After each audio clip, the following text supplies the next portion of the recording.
एक बार फिर से आपका बहुत बहुत स्वागत है मेरे YouTube चैनल रियलिस्टिक ज्ञान में। आज मैं इंटरव्यू करने वाला हूं आर्यन जी का, IIT jam chemistry topper 2021 AIR 47। बहुत बहुत स्वागत है आर्यन भाई आपका मेरे YouTube चैनल रियलिस्टिक ज्ञान में, और बहुत बहुत बधाई AIR 47। Congratulation. Thank you sir.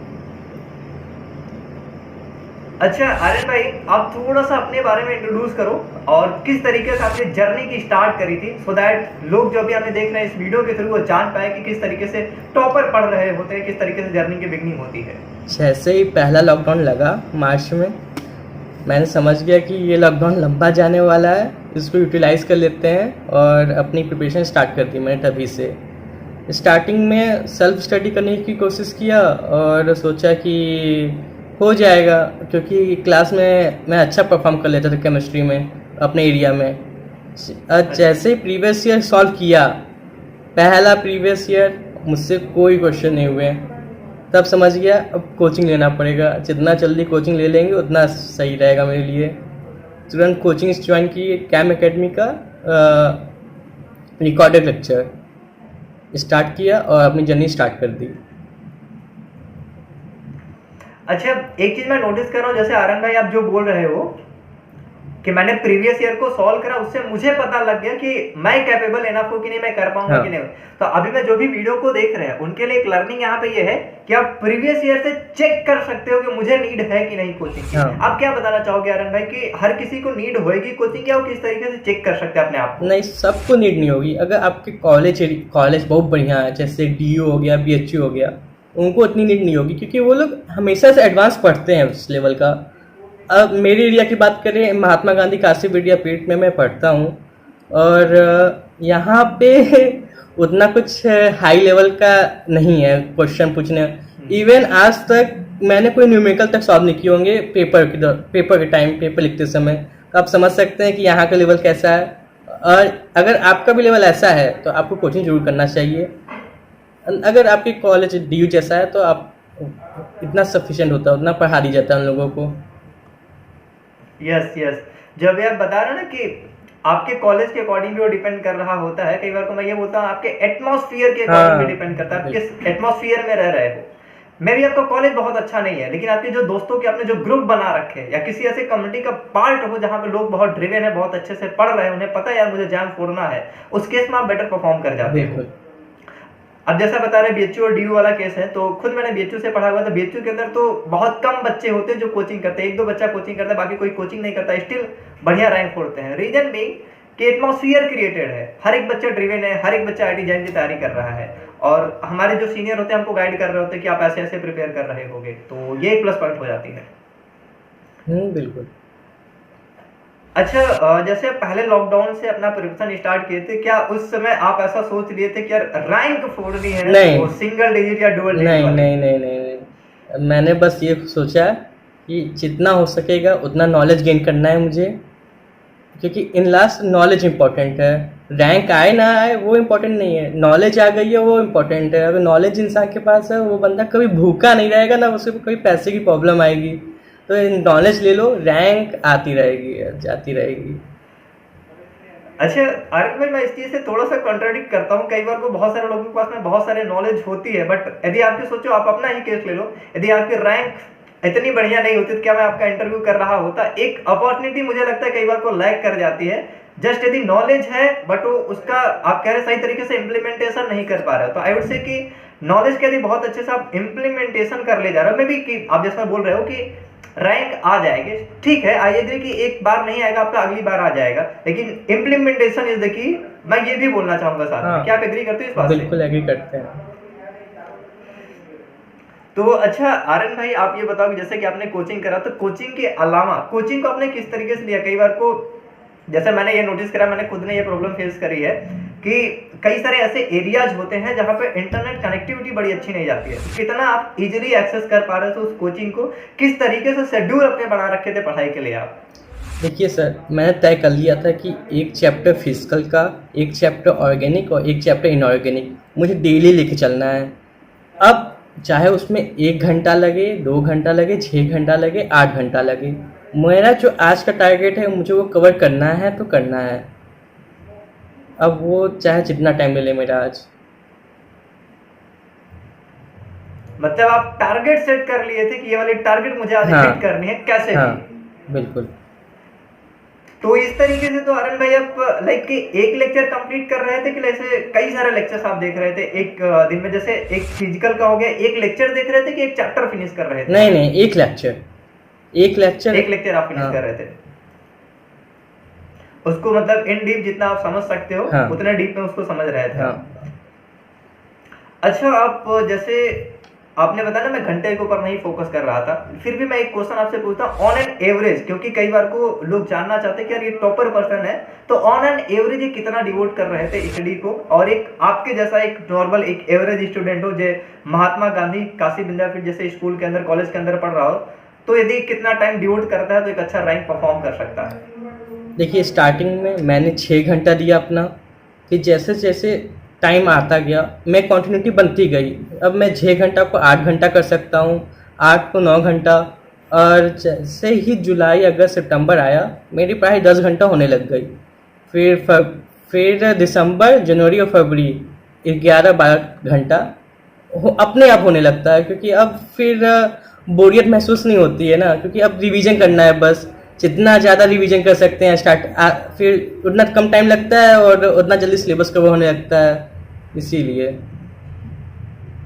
अच्छा आर्यन, आप किस तरीके से रिवीजन कर, जैसे आप बता रहे हो ना कि मैं घंटे इंक्रीज करता गया, मैं खुद भी, मेरे खुद के जो रूम पार्टनर थे बीएचयू के अंदर, वो इसके एग्जाम्पल है, वो हमने उनके साथ में भी इंटरव्यू करे थे, तो मैं वहाँ पे वीडियो के थंबनेल के ऊपर हमने लिखे थे ये लगभग 5 से 6 घंटे डेली बेसिस पे पढ़ते थे, और वीडियो के अंदर कोई जाकर ध्यान से देखेगा तो उन्होंने वीडियो के अंदर बोल रखा है मैं 12, 13, 14, कभी कभी इवन 15 घंटे डेली बेसिस पढ़ा, अपार्ट फ्रॉम द कॉलेज को छोड़ करके 10, 12, 13 घंटे मैंने डिवोट करे हैं। कई बार को ना आपको इतना टाइम डिवोट करना पड़ता है, और कई बार लोगों को बिलीव नहीं होता कि यार ये पर्सन आके दी बोल रहा है कि मैंने 6 घंटे, फिर 8 घंटे, 9 घंटे, इवन इस तरीके से टाइम डिवोट कर रहा, तो उन्हें बिलीव नहीं होता है। आपके जिस कॉलेज के अंदर रह रहे हो ना, यदि उतना अच्छा वाला इन्वायरमेंट नहीं है तो आपको इन्वायरमेंट क्रिएट करना, फिर उस डेडिकेशन के साथ में पढ़ना, एफर्ट लगती है और टाइम आपको देना पड़ता है, तब जाके कहीं एक एग्जाम के अंदर रैंक आ रही होती है। हाँ बिल्कुल। तो जितना आसान आपको दिखता है ना, उतनी आसान जर्नी होती नहीं है। अच्छा, एक ऐसे ही मैं बात बताता हूँ। जब मैंने रैंक ला दी और अपने कोचिंग गया था, तो कोचिंग के एक स्टूडेंट ने मुझसे पूछा कि सर भैया आप बताइए, जो बच्चे बोलते हैं टॉपर्स लोग कि हम 12 घंटा 13 घंटा पढ़ते हैं, इतना कुछ सच्चाई है? तो मैंने कहा हाँ बिल्कुल सच्चाई है, इतना घंटा पढ़ना पड़ता है, क्योंकि सिलेबस बहुत बड़ा हो जाता है। अब इतना घंटा नहीं दोगे तो आप कवर कैसे करोगे इतना बड़ा सिलेबस? यह सब पढ़ना पड़ता है। कई बार को, जैसे आप जिस कॉलेज से बिलोंग करते हो, मैं खुद भी महात्मा गांधी काशी विद्यापीठ के बारे में जानता हूँ कि वहाँ पे किस तरीके की पढ़ाई हो रही होती है, और वहाँ पे पढ़े हुए स्टूडेंट आप 47 रैंक फोड़े हो, तो आसान काम नहीं है। तो you have done a great job, really great job. Thank you. अब अच्छा, जैसे एक चीज और मैं पूछता हूँ आर्यन भाई, ऐसा तो आपके साथ में कई बार को हुआ होगा कि आप जैसे प्रिपरेशन कर रहे होगे, तो ऐसा तो डे आया होगा कि यार अब कंटिन्यूटी नहीं मेंटेन, कितने भी आप ड्रिवन हो, कई बार को ऐसा लगा होगा कि यार कैसे कंटिन्यू रहा जाए, इतनी सारी चीजें पढ़नी पड़ रही है, कैसे रहा जाए, कैसे आप मतलब ड्रिवन रखते थे अपने आप को कि यस एनी हाउ करना है, वो वाली चीज आप किस तरीके से रख पा रहे थे? पर्पज मेरा पूछने का इस क्वेश्चन को ये है कि जो भी इस वीडियो को देखे, इस आंसर को देखे, वो समझ पाए कि क्या ड्राइविंग फोर्स होता है टॉपर के लिए कि कंटिन्यू रख पाते हो अपने आप को। देखिए, मेरे लिए तो बस मोटिवेशन ये था कि मुझे कुछ भी करके अपने आप को प्रूव करना है, क्योंकि क्लास 12 में मेरा परसेंटेज देखेंगे तो 60% था, फिर इम्प्रूवमेंट देने के बाद 72% ही हुआ। फिर ऊपर से मेरे सब दोस्त या DU में गए, कहीं गलगोटिया गए, मतलब अच्छे लेवल पे पहुंच गए, मैं अपने ही शहर में रह गया। तो एक लास्ट मौका था मेरे लिए कि मुझे किसी भी हाउ अपने आप को प्रूव करना है, सिर्फ अपने आप को, ना किसी और को दिखाना है, ना किसी और को, मुझे अपने आप को प्रूव करना है कि हाँ मैं कुछ भी कर सकता हूँ। अगर मैं ठान लूँ, मेरे अंदर मोटिवेशन है, मुझे पढ़ने की इच्छा है, तो मैं आगे पढ़ सकता हूँ। बस यही था मेरी मोटिवेशन का कारण। अरे बहुत सही कि आप अपने आप को प्रूव करने के लिए आप ये वाली चीज कर पाए। यहाँ पे मैं एक लर्निंग आपको बताता हूँ, जो भी अभी आप देख रहे हो ना, अभी जो मैं एक मेंटरशिप मैं रन कर रहा हूँ, MSc फिजिक्स एंट्रेंस के लिए, MSc मैथ एंट्रेंस के लिए हम चालू करने वाले हैं, केमिस्ट्री के लिए भी रन कर रहे हैं। उसके अंदर जब मैं लॉन्च कर रहा होता हूँ, या फिर जो भी बच्चे पहली बार इनरोल कर रहे हैं, मैं उनसे एक क्वेश्चन पूछता हूँ, उसमें 10 रीजन में उनको लिखने को बोलता है कि आप अपने 10 रीजन लिखो, आपको क्यों परस्यू करना है। जब आपका वाई क्लियर होता है ना, तब आप हाउ ढूंढ लेते हो कि मुझे कैसे करना है। आपका वाई बहुत क्लियर था कि मुझे क्यों करना है, मुझे अपने आप को प्रूव करनी है। I have the capability, I can do it. वो वाली जब आपके अंदर आती है चीज ना कि मेरे अंदर capability, I can do it, उस केस में आप कर पाते हो। तो आपको अपना एक स्ट्रॉन्ग रीजन फाइंड करना पड़ेगा। जैसे सपना का मैं इंटरव्यू कर रहा था, सपना भी ये चीज बोल रही थी, आप खुद भी बोल रहे हो कि जैसे मुझे मेरे को प्रूव करनी थी, आई हैव द कैपेबिलिटी। यदि आप ये वाली चीज ला देते हो कि मुझे प्रूव करनी है, कोई एक स्ट्रॉन्ग रीजन आपको मिल जाता है, देन आफ्टर बेटर परफॉर्म कर पाते हो। बिल्कुल। अच्छा, एक और भी जैसे एवरेज पूछा जाए, अभी जैसे आईआईटी जैम के लिए जितने भी टाइम बचा हुआ है, क्या इतने टाइम के अंदर इनफ रैंक लाई जा सकती है, एक अच्छी रैंक लाई जा सकती है अभी से कोई प्रिपेयर कर रहा हो तो? और आपके अकॉर्डिंग कितने मंथ इनफ होंगे आईआईटी जैम में एक बढ़िया रैंक फोड़ने के लिए? अगर आप अभी वीडियो देख रहे हो तो अभी से लग जाओ, जितना टाइम है सफिशिएंट टाइम है आपके पास करने के लिए। और ऑन एवरेज 7 to 8 मंथ काफ़ी हैं कोई भी पेपर को इसमें जैम में फिजिक्स केमिस्ट्री मैथ हो निकालने के लिए। यस, 7 to 8 मंथ देना पे। और ये वाली चीज जो आपने पहली लाइन थोड़ी सी बोल दी ना कि आप जब भी वीडियो देख रहे हो तभी से लग जाओ, नहीं तो आप कभी कोई और वीडियो देखोगे, कभी और कोई देखोगे, मतलब बार बार मोटिवेशन लेते रहोगे, स्टार्ट नहीं करोगे। मेरे मेंटर कई बार को बोलते हैं, start taking little imperfect action. आप जब भी देखो शुरू कर दो, कैसे भी कर सकते हो। अच्छा, एक चीज मैं पूछता हूँ कि अरे भाई स्टार्ट किस तरीके से करा जाए, क्योंकि कई बार वो यही नहीं समझता हम शुरुआत कैसे करें, वो वाली चीज कैसे करी जाए। बेसिक बनाओ अपना, बस पहले बेस बनाओ। बेस क्लियर करोगे तब जाके कोई बिल्डिंग खड़ा कर सकते हो। स्टार्ट बेसिक से करो। अगर कोचिंग ले लोगे तो वो तो एकदम आपको बेसिक से चलाएंगे। अगर सेल्फ करना हो तो अपने बेसिक चेक कर लो पहले कि मेरा बेस कितना क्लियर है। अगर बेस क्लियर नहीं है तो पहले बेस क्लियर करो, उसके बाद सिलेबस के हिसाब से पढ़ना स्टार्ट कर दो। वो वाली चीज कैसे हम फाउंड करें कि ये वाली चीज मेरे लिए बेसिक है, मुझे यहाँ से स्टार्ट करनी चाहिए। जैसे कि कोई चैप्टर की आप बात करें, जैसे बस बेसिक चैप्टर इनऑर्गेनिक या फिजिकल ऑर्गेनिक के केस में जहाँ से हम स्टार्ट कर सकते हैं। जैसे ऑर्गेनिक में सबसे बेसिक होता है जीओसी आ गई तो पूरी ऑर्गेनिक आ गई। जीओसी नहीं आई तो आप ना रिएक्शन मैकेनिज्म हो गया, इंटरमीडिएट हो गया, रिएजेंट हो गया, कुछ नहीं कर सकते हो। ऑर्गेनिक पहचाना तो बहुत आसान है, बेसिक जीओसी पकड़ लो, वो आ गई, सब आ गई। अब बात करते हैं फिजिकल की। फिजिकल वैरी करता है, किसी को कुछ चैप्टर अच्छा लगता है, किसी को कुछ चैप्टर बेकार लगते हैं। जैसे इक्विलिब्रियम मेरे केस में मुझे बहुत बेकार लगता है, आज भी बेकार लगता है और हमेशा बेकार लगेगा हमको, क्योंकि मुझसे हो ही नहीं पाता। अब आयनिक तो बिल्कुल नहीं हो पाता। इतना कुछ है उसमें समझने के लिए। तो अपने आप को देखना है कि आपको कौन सा अच्छा लग रहा है, कौन सा बेकार लग रहा है। और बाकी आपके पास प्रीवियस ये तो है ही पहचानने के लिए कि आपसे हो पाएगा कि नहीं हो पाएगा। तो यहाँ पे मुझे लगता है लर्निंग ये है कि आप अपने अकॉर्डिंग चूज करो कि आप कहाँ से स्टार्ट करते हो। किसी भी चैप्टर से आप स्टार्ट कर सकते हो, just pick that chapter, start. Physical कहीं से भी स्टार्ट कर सकते हैं, क्योंकि कोई लिंक नहीं है आपस में ज्यादा एक दूसरे से। ऑर्गेनिक लिंक होता है, जीओसी का सभी यूनिट से लिंक होता है, और इनऑर्गेनिक तो सिर्फ रटने के लिए है, वो बना ही रटने के लिए होता है कि अब हमें रटिए, कितना रट सकते हैं उतना आपको अच्छा इनऑर्गेनिक आएगा, सिवाय केमिकल बॉन्डिंग और कोऑर्डिनेशन कंपाउंड को छोड़ के। अच्छा, एक और भी चीज जैसा मैं बोलता हूँ कि आप लाइक प्रीवियस ईयर पेपर को किस तरीके से कर रहे थे। लाइक ये तो सबको पता है कि भाई प्रीवियस ईयर पेपर करने हैं, वहां से हम स्टार्ट लेकर के पता चल जाएगा कितना डिफिकल्ट लेवल है, कितना हमें डेप्थ में जाना है, वो पता लग जाएगा। अब प्रीवियस ईयर पेपर को किस तरीके से कर रहे थे अरुण भाई, मतलब कि वन सीटिंग के अंदर कर रहे थे या फिर बीच बीच के अंदर कुछ क्वेश्चन पिक करके कर ले रहे थे, कैसे प्रीवियस ईयर पेपर को सॉल्व कर रहे थे और कैसे करना? जैसे मुझे लगा कि मैं एक चैप्टर कंप्लीट हो गया, ठीक, अब मैं प्रीवियस उठाया, सॉलिड स्टेट की क्वेश्चन खोजे। मान लीजिए मुझे लगा सॉलिड स्टेट मैं पढ़ लिया हूँ, अब इससे ज़्यादा पढ़ने के लिए कुछ बचा नहीं है, तो मैंने प्रीवियस से उठाया, सॉलिड स्टेट के क्वेश्चन देखे, मुझसे हो गए तो ठीक, नहीं हुए तो यानी कुछ कमी रह गई है अभी तक। तो ये एक अच्छा तरीका होता है कि आप टॉपिक पिक कर लो, जो वाले टॉपिक पढ़ लियो उस वाले टॉपिक से क्वेश्चन कर लो। कई सारे मटेरियल ऐसे हैं जो आपको टॉपिक बिल्कुल अवेलेबल है। टेलीग्राम खोल लीजिए, बस कहीं भी ग्रुप में लिख दीजिए कि मुझे सॉलिड स्टेट के प्रीवियस क्वेश्चन चाहिए, सब आपको दे देंगे, सब कुछ मिल जाएगा। यस, हम भी जो मेंटरशिप रन कर रहे हैं, इस मेंटरशिप के अंदर हम आपको separate chapter wise question provide कर रहे हैं, सो दैट जो हम आईआईटी जैम के लिए भी रन करने वाले हैं, ऑलरेडी हम जब भी एमएससी एंट्रेंस होने वाला है 2021 के लिए, उसके लिए रन कर रहे हैं। हम आपको chapter wise separate question provide किया, सो दैट आप तुरंत प्रैक्टिस कर पाओ। अब सोचिए टॉपर इस चीज को फॉलो कर रहे हैं, टॉपर इस चीज को रिकमेंड कर रहे हैं, डू दैट, आप भी अच्छा कर जाओगे। एक और भी चीज मैं आपसे पूछता हूँ, आपके कोई फ्रेंड वाले थे कि मुझे, क्योंकि जिस कॉलेज से आप बिलोंग किए हो, उन सबसे पहले मैं कुछ और क्वेश्चन पूछूं, आपके पीछे मुझे बहुत सारे स्टिकी नोट्स दिख रहे हैं, उस वाले नोट्स की थोड़ी आप स्टोरी बताओ, बहुत सारे दिख रहे हैं। स्टोरी ये थी कि मैंने कहीं पढ़ा था कि ऐसे स्टिकी नोट चिपकाने से हेल्प होती है। तो अब रिवीजन का टाइम चालू हो गया था मेरा, तो मुझे लगा कुछ रिवीजन करने के कुछ करना चाहिए। तो स्टिकी नोट का ध्यान आया, तो ऑनलाइन ऑर्डर किया और स्टार्ट कर दिया चिपकाना। जो इम्पोर्टेंट फॉर्मूला लगता था वो चिपका देता था। फिर धीरे धीरे मेरा दीवार का ये हाल हो गया, आप सामने देख सकते हो। Yes yes yes yes. अब जैसा कि मेरे जो रूम पार्टनर थे वो एक्चुअली क्या करते थे, वो बड़ा सा जो चार्ट बोर्ड होती नहीं है, बड़ी वाली चार्ट बोर्ड, उसके ऊपर वो सारे फार्मूले लिख रहे थे।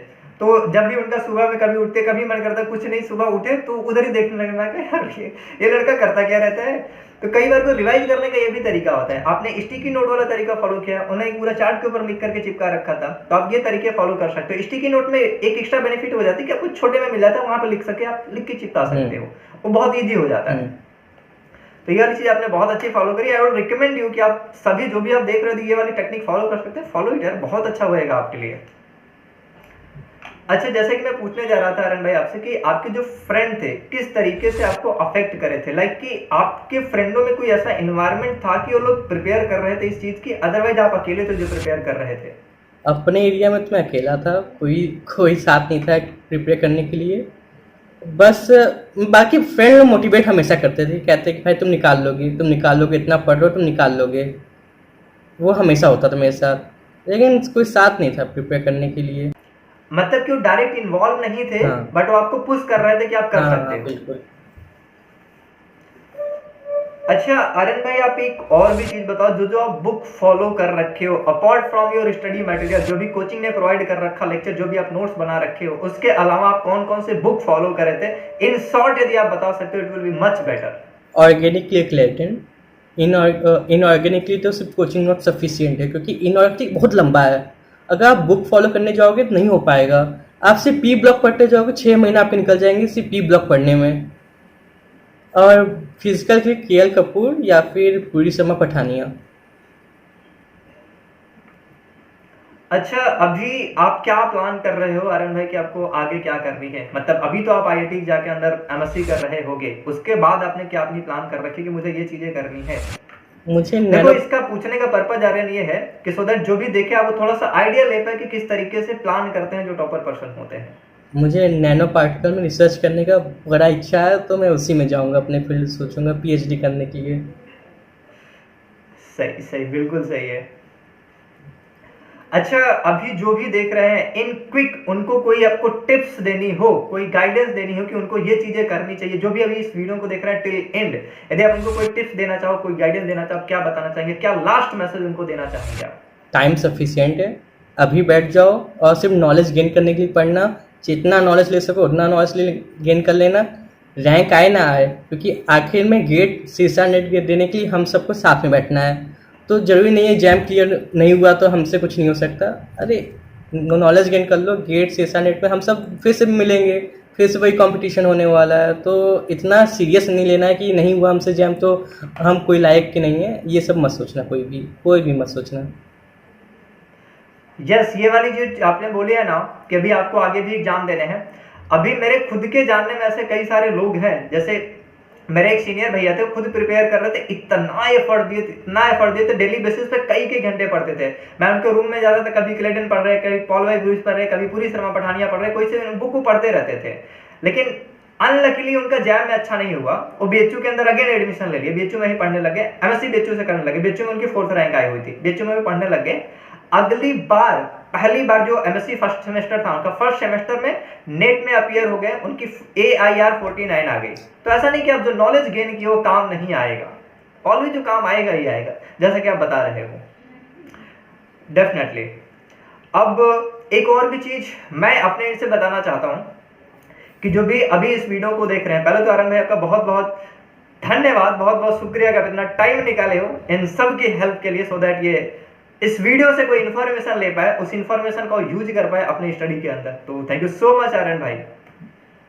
थैंक यू भैया। अभी आप सबको ना मैं एक चीज बताता हूं, अभी जो भी इस वीडियो को आप देख रहे हो ना, इसकी जितनी भी लर्निंग की एक छोटी सी बात को यदि आप इंप्लीमेंट कर सकते हो, it will be much better. मेरे मेंटर की एक लाइन है, 1 इज ऑलवेज ग्रेटर देन 0। आप यदि स्टार्ट कर सकते हो तो जो पर्सन 0 पे केवल सोच रहा है उससे आगे रहोगे। Don't think too much, take action. यदि आप एक्शन ले रहे हो तो आप नेक्स्ट लेवल जा रहे होते हो। अभी देखो स्क्रीन पे मेरी नंबर नीचे डिस्प्ले हो जाएगी एंड ऊपर कॉर्नर में किसी एक कॉर्नर में डिस्प्ले हो जाएगी। आप मुझे रीच आउट कर सकते हो, मुझे कांटेक्ट कर सकते हो, कोई हेल्प चाहिए नीचे गूगल फॉर्म कई सारे मिल जाएंगे जो हम मेंटरशिप रन कर रहे हैं, उसके फॉर्म आपको मिल जाएंगे, आप फॉर्म फिल कर सकते हो। We will definitely help you. अभी जैसे आर्यन भाई है, हम इनको ऑन बोर्ड कर देंगे, आपको गाइड कर रहे होंगे किस तरीके से जॉइन फोड़ना है। क्या आर्यन भाई ऐसा कर सकते हैं? ओके सर, डेफिनेटली कर सकते हैं। तो ये चीजें हम कर सकते हैं। यदि आप हमें रीच आउट कर सकते हो, we will definitely help you. Just take that action. थोड़ी सी जहमत उठाओ, फोन पे टाइप करो, गूगल फॉर्म फिल करो, मैसेज करो, we will definitely help you. इस वीडियो से जो भी लर्निंग है उसे इंप्लीमेंट करो। मिलता हूं किसी और वीडियो में किसी और टॉपर के साथ में, या फिर मैं कोई और टिप्स और ट्रिक्स आपको दे रहा हूँ। Till then bye bye. Exam फोड़ के आना है।